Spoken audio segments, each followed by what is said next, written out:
The run-up to Christmas has been clouded by worries over Omicron, but now the UK Health Security Agency says there are reasons for cautious optimism.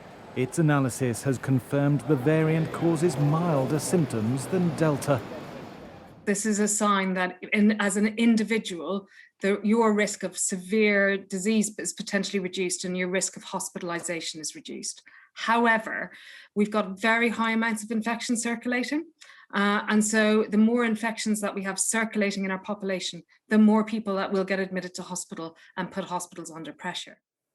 The analysis by the UK Health Security Agency shows people infected with Omicron are 30 to 45% less likely than those with Delta to go to A&E, and they're 50 to 70% less likely to need to be admitted.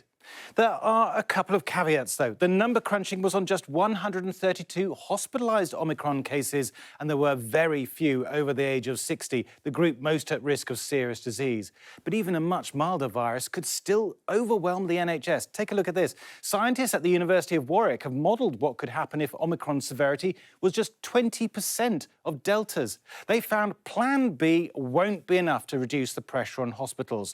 Their central estimate is that there will be a peak of just under 5,000 admissions a day in England. That's even higher than the peak of almost 4,600 last January.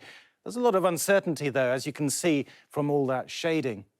Bringing in a circuit breaker that lasts until mid-January with the old Step 2 restrictions from the spring, so no indoor mixing, and the rule of 6 outdoors is likely to reduce the peak to around 3,000 admissions a day. But only if they had started earlier this week, that line in blue, or if they kick in on Boxing Day, the line in orange. Wait to bring them on until January, the other two lines, and they'd be too late to make a difference. But ministers are holding out. We're not planning any further announcements this week.